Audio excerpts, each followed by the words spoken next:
Welcome to the AACS Daily News. In a special meeting, the Attleboro School Committee voted Wednesday against a measure to extend the school mask mandate beyond the February 28th requirement by the Massachusetts Department of Elementary and Secondary Education.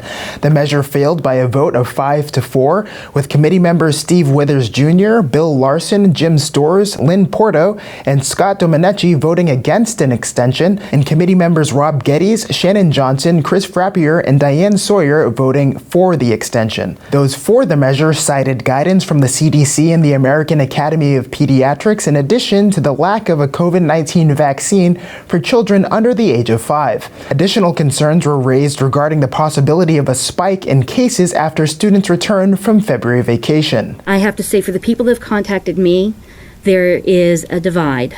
There are about half that think that we should stick with the state guidance and drop the masks on the 28th.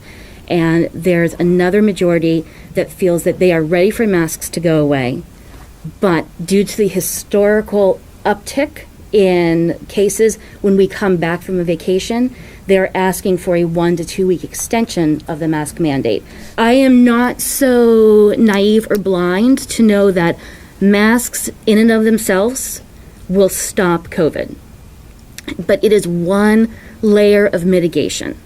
We have masking, we have social distancing, we have additional cleaning, we have our testing and vaccine. These are all tools that we have to keep our community safe. And it has been said by both the governor and I believe Mr. Rowley said this as well, that the schools have been proven to be a safe community. And I believe that is because of the layered mitigation strategies. I do understand and I do agree that masks have hampered some development and some learning. I'm not blind to that. But I do think that for the parents that have reached out to me that are concerned about an uptick in cases, that are concerned because they have household members, some parents themselves have said either themselves or their spouses are currently suffering from either an autoimmune disease or they are currently fighting for their life and actively undergoing cancer treatment. I am very happy to support the masks being dropped. However, I think that it is wise and prudent to wait for the 1 to 2 weeks after we get back from February vacation. Those against the measure cited the significant decrease in COVID-19 cases over the last several months. Pretty much, I believe what we said and all that debate that we took in November, if anything, it's even more so now, I believe. We know more, things are understood a little bit more than we did even then. Because numbers were mentioned, 379, for example, we've seen nothing but a sharp decline since that time, right?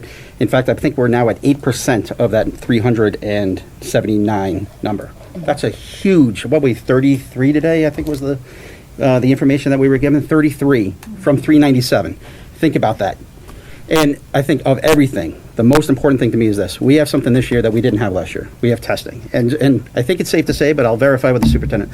Superintendent, if the testing starts to show that things are becoming catastrophic, you'll let us know? That is correct. Thank you. Unless the school committee takes further action, the mask mandate will expire on February 28th, and mask wearing will be optional except in specific areas such as on school buses or while students are in the nurse's office. Attleboro joins the area school districts of Norton, Foxborough, King Philip, and Mansfield, who are also lifting mask mandates on February 28th. In other Attleboro Public School news, Attleboro High School Principal Bill Runey was unanimously selected by the Dighton-Rehoboth School Committee on Wednesday to become the district's new Superintendent of Schools. Mr. Runey announced that he was in the running for the position in late January. In a social media post Thursday morning, Mr. Runey stated, quote, "I'm honored to share that I am the Dighton-Rehoboth School Committee's unanimous selection in the search for their next Superintendent of Schools for 2022-2023. I will keep the AHS community informed of my plans as the details emerge over the next week," end quote. Mr. Runey has been principal of Attleboro High School for 10 years. That's it for today's update. For AACS News, I'm Austin Ricketts.